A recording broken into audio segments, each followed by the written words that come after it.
دعك ربك وما قلى وللآخرة خير لك من الأولى ولسوف يعطيك ربك فترضى ألم يجدك يتيما فآوى ووجدك ضالا فهدى ووجدك عائلا فأغنى فأما اليتيم فلا تنهر وأما بنعمة ربك فحدث صدق الله العظيم.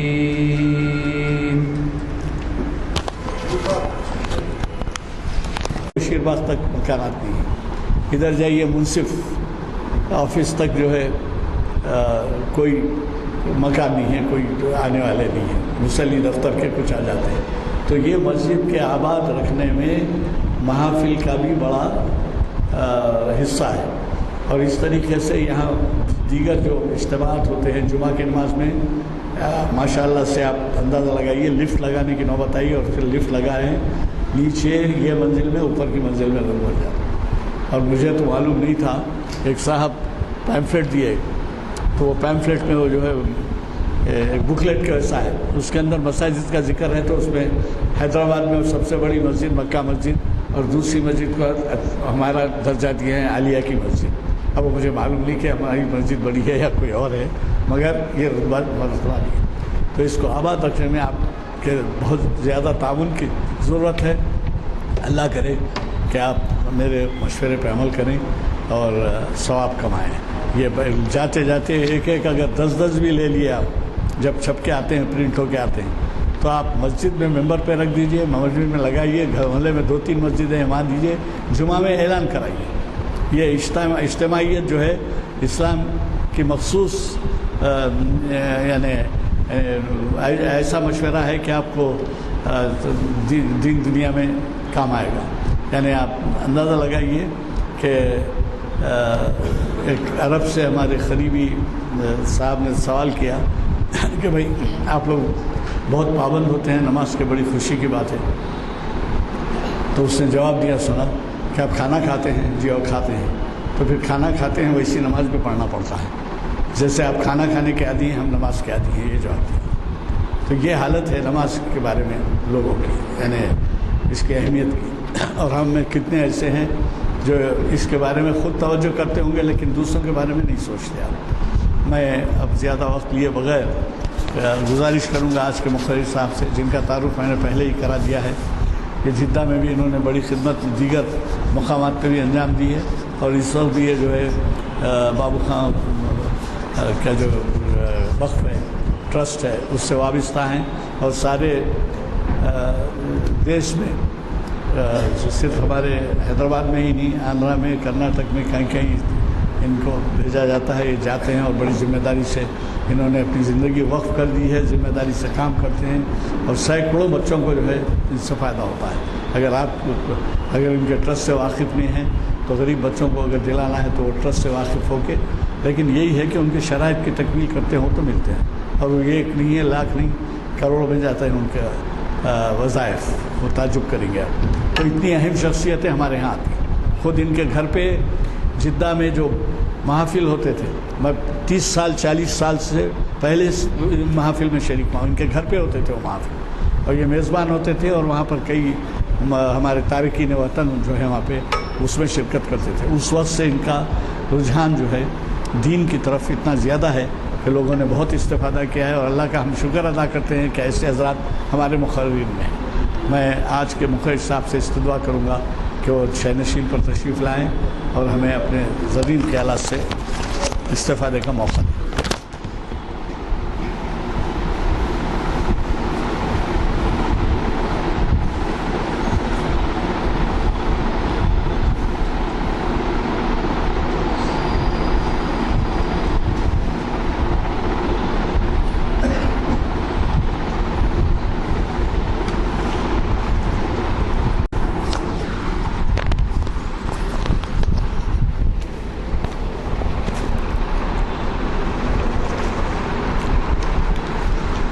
اعوذ باللہ من الشیطان الرجیم بسم اللہ الرحمن الرحیم نحمدہ ونصلی علی رسولہ الکریم اما بعد صلی وسلم تسلیما کثیرا کثیرا.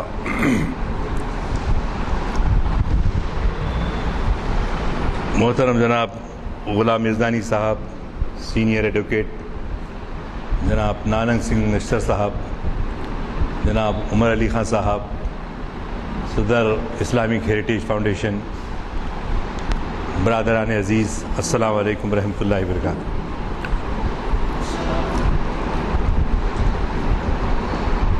آج کی جو گفتگو کا جو عنوان ہے، رواں صدی ہجری، ماضی اور حال کے آئینے میں. یعنی رواں سے مراد یہی ہے کہ جو جاری و ساری ہے اس وقت. جی، یہ 15ویں صدی ہجری ہے اور 21ویں صدی عیسوی ہے. دونوں میں تقریباً 600 سال کا فرق ہے. صدی ہم عام طور پہ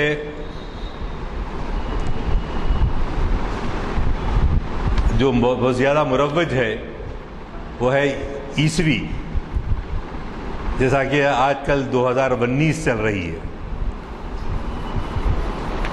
اور بہت ساری تاریخی واقعات وغیرہ ہم عام طور پہ عیسوی کو ہی ریفر کرتے ہیں. تو اب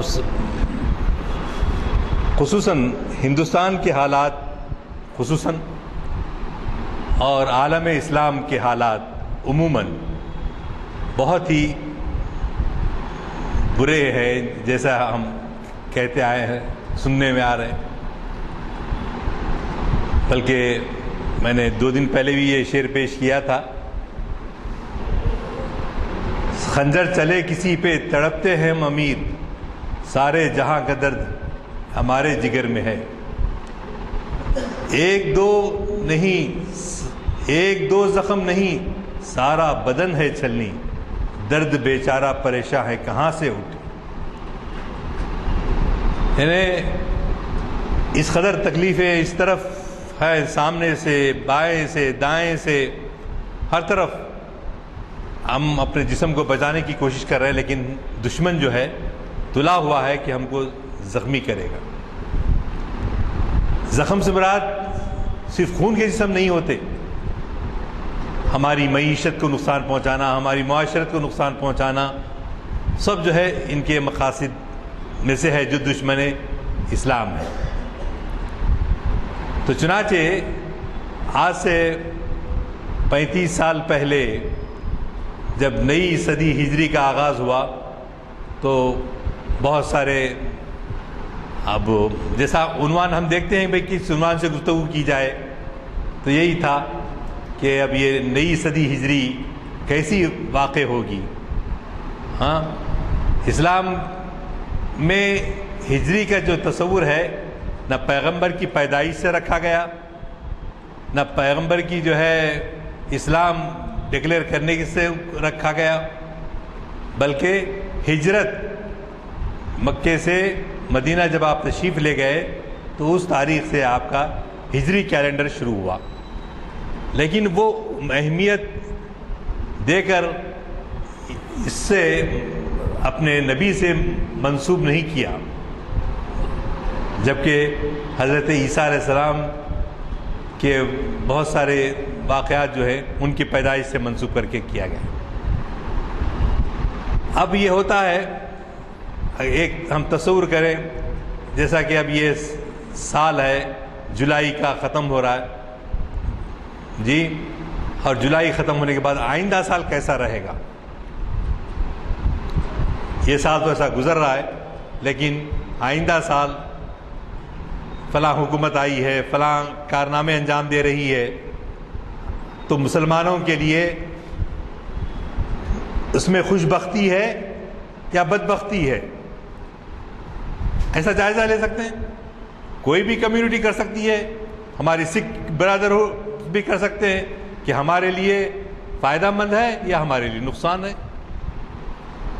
تو اسی طرح اگر ایک گلاس ہے، اس گلاس میں پانی نہیں ہے، خالی ہے، تو کیا بولیں گے آپ؟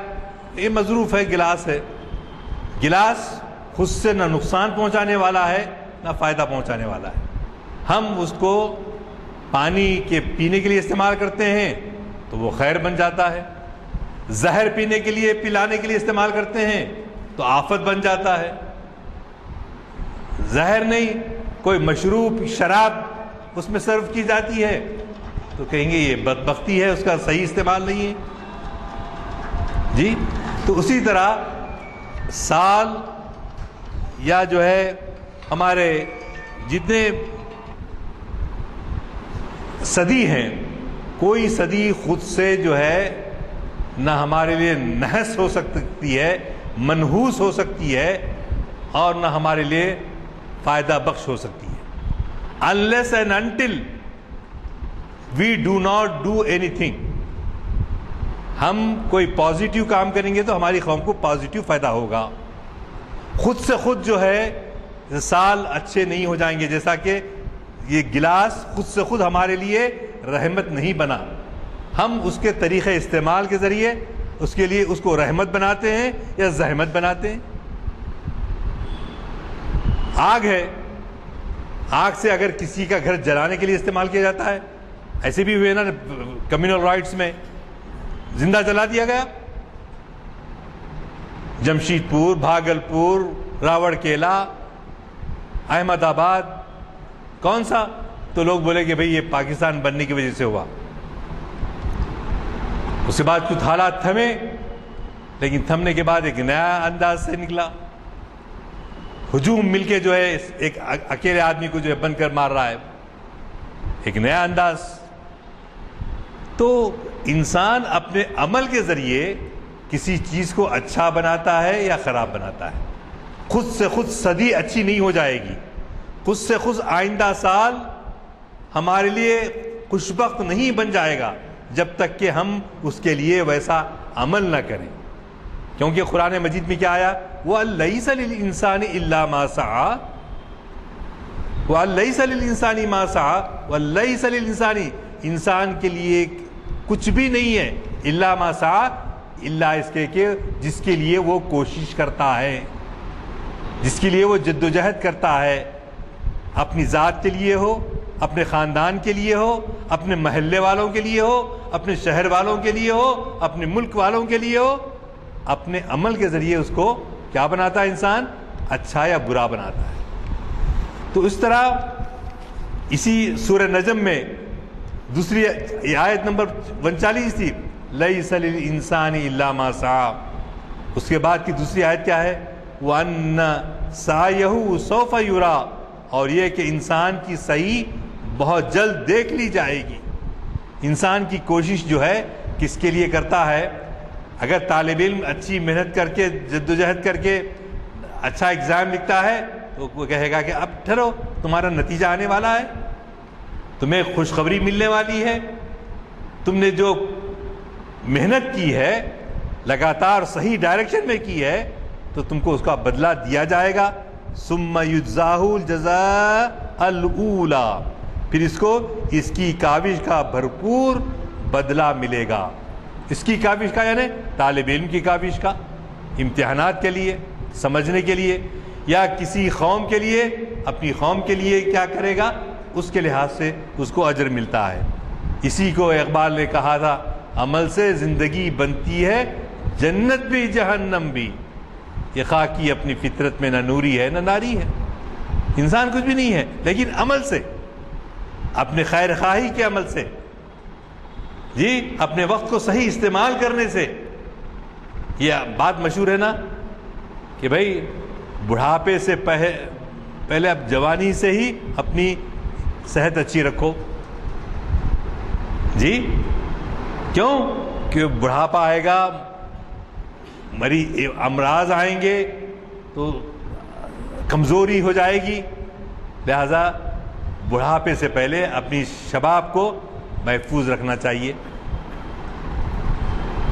اسی طرح ہوا یہ کہ رسول کریم صلی اللہ علیہ وسلم کو ایک بیٹے تھے جن کا نام تھا حضرت ابراہیم 1.5 سال کی عمر کے تھے جی، ان کا انتقال ہوا مدینہ پاک میں، تو لوگ کیا بولے معلوم ہے؟ ارے نبی کا بیٹے کا انتقال ہوا، اس لیے چند دن پہلے جو انتقال ہوا تھا اب سولار اکلپس، سورج گرہن لگ رہا ہے۔ سورج گرہن اس لیے لگ رہا ہے کہ چند دن پہلے نبی کے فرزند ابراہیم کا انتقال ہوا۔ اس واقعے کو کچھ زیادہ مشکل نہیں ہے، مگر سمجھنے کی کوشش کیجیے۔ اگر کوئی شنکراچاریہ ہوتے یا کوئی ملا ہوتے تو کہتے اچھی بات ہے، لوگ پبلک خود ہی بول رہی ہے کہ میرے بیٹے کا انتقال ہونے سے آسمان کائنات افسردہ ہے، چلو یہ پبلک سے ہی ہو رہا ہے۔ بلکہ کوئی شنکراچاریہ، کوئی سو کالڈ مذہبی آدمی کہ چپ بیٹھ جاؤ بھائی، پبلک چلا رہی ہے، چلنے دو، اس میں میری شہرت ہوگی، کہ خدا بھی، فطرت کائنات بھی غمگین ہے اس لیے کہ نبی کے بیٹے کا انتقال ہوا۔ لیکن اللہ کے رسول صلی اللہ علیہ وسلم صادق و مصدوق، واللہ صادق و مصدوق، ان کے اتنا سچ کسی نے نہیں کہا۔ آپ نے کیا فرمایا؟ حالانکہ خاموش ہو سکتے تھے، لیکن آپ خاموش ہونے کے بجائے آپ نے کیا کیا؟ آپ نے فرمایا ان الشمس والقمر آیتان من آیات اللہ، آیتان من آیات اللہ لا یخسفان لموت احد ولا لحیاتہ۔ کیا ترجمہ ہے اس کا؟ ان الشمس، بلا شبہ سورج اور چاند کو گہن نہیں لگتا کسی کی۔ اللہ کی آیتوں میں سے 2 آیتیں ہیں، سورج گہن، سولار اکلپس، لونار اکلپس، آئے دن آتے رہتے ہیں نا، ابھی چند دن پہلے آیا۔ اللہ کی نشانیاں ہیں، اللہ کا جو نظام شمسی ہے اس کو اللہ نے مختص کر دیا ہے، وہ آتے ہیں۔ اللہ کی نشانیوں میں سے 2 نشانیاں ہیں، لیکن لا یخسفانی، ان کو گہن نہیں آتا کسی کی موت پر یا کسی کی حیات پر۔ اللہ اکبر، اللہ اکبر۔ صادق و مصدوق رسول اللہ صلی اللہ علیہ وسلم نے کتنا سچ کہا۔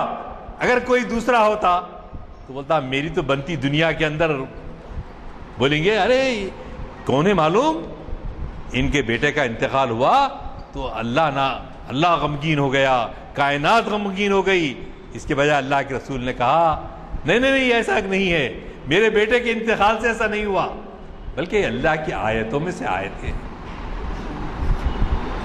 ہم میں سے کوئی ہوتا تو بڑائی کرنے کے لیے، اپنے آپ کو بچانے کے لیے کہتا، لیکن رسول اللہ صلی اللہ علیہ وسلم نے حق بات کہہ دی، حق بات کہہ دی۔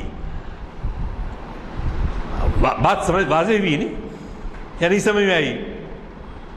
واضح ہے نا کہ اللہ کے رسول صلی اللہ علیہ وسلم نے تردید کرتے ہوئے یہ بتانا چاہا کہ اللہ کی آیتوں میں سے آیتیں ہیں، سورج گہن چاند گہن، میرے بیٹے کے انتقال کی وجہ سے ایسا نہیں ہوا۔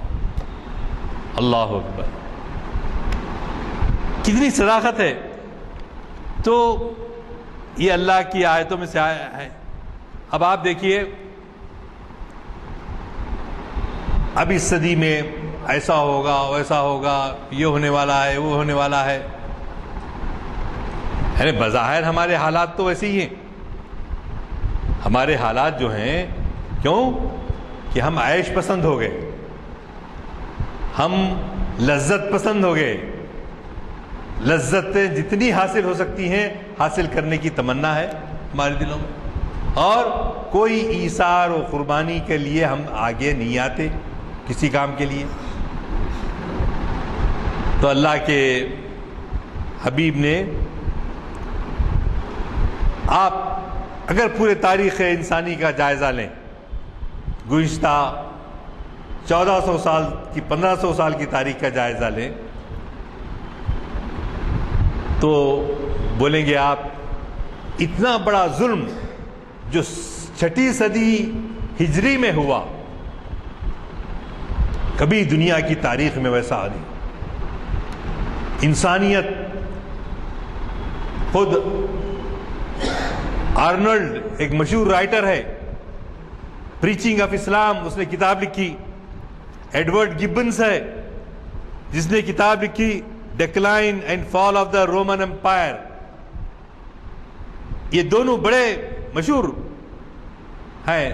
انہوں نے تک لکھا کہ 6 صدی ہجری کے واقعات کے لحاظ سے ایسا تاتاریوں کا حملہ ہے کہ سویڈن کے مچھیرے جو انگلستان کے ساحل پر جا کے مچھلی کا شکار کرتے تھے وہ لوگ 2-3 سال تو جانا چھوڑ دیے، بولے کہ ہماری موت ہو جائے گی اگر ہم ادھر جائیں گے. اتنا خوف، ہزاروں میل دور ہے سویڈن اور انگلستان، اور انگریز اس وقت اتنا خائف کہ اگر یہ تاتاری وہاں سے نکلے ہیں منگول تاتاری، ہماری خیر نہیں رہے گی. تو ایسے تاتاریوں سے گھبراہٹ جو پیدا ہوئی تھی تو اب ایسا معلوم ہوتا تھا کہ سارے مسلمانوں کو یہ ختم کرنے والے ہیں. اب اسلام کا جو ہے بول بالا ختم ہو جائے گا، اس لیے کہ حضور اکرم صلی اللہ علیہ وسلم کو آ کر تقریباً 1000 سال ہو رہے. اب 1000 سال کے بعد کوئی تاریخ آگے نہیں چلتی، لہذا ایک خوف، دہشت، موت یقینی سمجھتے تھے لوگ. ایسے حالات میں اللہ نے ایسی تبدیلی لائی کہ ہم تصور نہیں کر سکتے، ہم تصور نہیں کر سکتے. مگر ایسے لوگ جو تاریخ اسلام میں اگر آپ ان کو تلاش کرنے کی کوشش کریں گے، کتابیں بیٹھ کے لے کے پورے کتابیں دیکھ لیتے بیٹھیں گے بھی تو مشکل سے 2 یا 3 نام آپ کو ملیں گے جنہوں نے اسلام کو فتح سے ہمکنار کرنے کے لیے کام کیا. اور کام کیسے کیا؟ بے نامی سے کیا، بغیر شہرت کی تمنا کے. کیسا؟ ایک مثال کے طور پہ میرے کو یہ واقعہ بہت پسند ہے. ہم پسند ملے تو کیا بات، ہم کو عبرت ملنے کے لیے، ہم کو عبرت حاصل کرنے کے لیے. کیا ہے؟ ایک سپاہی آیا مدائن کی جنگ میں، اس کو بہت ہی زرین تاج کا، ہیروں کا، جواہرات کا ایک تاج ملا. اس کو اپنے کپڑوں میں چھپا کے وہ سپاہی سپہ سالار کے پاس آیا. کون سپہ سالار؟ حضرت سعد بن ابی وقاص رضی اللہ تعالیٰ عنہ، جو عشرہ مبشرہ میں جن کا شمار ہوتا ہے، عشرہ مبشرہ میں جن کا شمار ہوتا ہے. وہ سیدھے وہ بدو اپنے چوری کا کوئی مال لے کر آئے، جیسے وہ تاج کو اپنے کپڑوں میں چھپا کے لا کے اپنے سپہ سالار کے سامنے پیش کیا. سپہ سالار کبھی تاج کو دیکھتے ہیں، کبھی اس کو نیچے سے اوپر دیکھتے ہیں کہ اتنا مرصع، اتنا قیمتی، اتنا غالی اگر لے کے یہ فرار ہو جاتا تو اس کو کون پوچھتا؟ اس کو کوئی پوچھتا؟ کوئی نہیں پوچھتا. تو حضرت سعد بن ابی وقاص نے اس سے پوچھا تمہارا نام کیا ہے، تمہارا کس قبیلے سے تعلق ہے، تم کہاں سے آئے ہو، کس شہر کے رہنے والے ہو؟ تو اس سپاہی نے اپنا اباؤٹ ٹرن کر لیا. اباؤٹ ٹرن یعنی پیٹھ جو ان کے پیچھے کر لیا. پہلے صورت ان کے پیچھے سامنے تھی، تب پیٹھ پیچھے کر لیتا ہوا. جس کی رضا کے لیے میں نے کام کیا ہے وہ میرا نام جانتا ہے، وہ میرا نام جانتا ہے، آپ کو میرا نام بولنے کی کوئی ضرورت نہیں ہے. یہ کردار ایک سپاہی کا کیریکٹر، یہ ہے اقبال کی خودی. جو آدمی اپنی خودی کو مستحکم کرتا ہے، خودی سے مطلب کیا؟ نیکیاں کمانے کا تصور اور نیکیاں کر کے شہرت پانے کی تمنا نہیں، بلکہ اس کا صلہ اللہ سے ہی حاصل کرنے کے لیے، اللہ کی رضامندی کے لیے۔ ایسے خودی سے تیار ہونے والی اینٹیں دیوار کو مضبوط بناتی ہیں۔ ایسا معاشرہ جس کا کیریکٹر ایسا ہو انفرادی طور پہ، اور ایسے لوگ ملنے سے جو انسانی معاشرہ بنے گا وہ کیسے ہوگا؟ وہ بے خودی کا اس کا تمنا، بے خودی، خودی سے ایک خودی اتنی مستحکم بنتی چلے کہ ساری دیوار جو ہے بہت ہی مضبوط ہو جائے گی، کیونکہ وہ کیریکٹر، ہر ایک کا کیریکٹر وہ ہے صرف اللہ کی رضا کے لیے، صرف اللہ کی رضا کے لیے۔ اللہ اکبر۔ یہ دیکھتے رہ گئے حضرت سعد بن ابی وقاص رضی اللہ تعالیٰ عنہ، یہ کیریکٹر اللہ کے رسول نے، اسلام نے مسلمانوں کا بنایا ہے۔ اگر اس کردار کے لوگ ہر ایک آدمی ایسے ہو جائے انشاءاللہ، تو پھر یہ ویسے ہی لوگ تھے جو تاتاریوں کے حملے کو ختم کرنے کے لیے، جو اسلام کو تو پھیلاتے رہے لیکن کبھی یہ تاریخ میں اپنا نام نہیں لکھوایا، اپنا نام نہیں لکھوایا۔ جس طرح سے یہ فوجی نام نہیں لکھوایا تھا، اس طرح سے وہ لوگ تاریخ میں تلاش کرنے کی کوشش کیجئے، آپ کو کوئی نام نہیں ملتے سوائے 2-3 نام کے۔ ایک نام ملتا ہے جمال الدین کا، ایک نام ان کے بیٹے کا ملتا ہے رشید الدین کا، اور کچھ نام ملتے ہیں تو نوروز بیگ، کون لکھا ہے یہ؟ آرنلڈ نے نام لکھا ہے، اور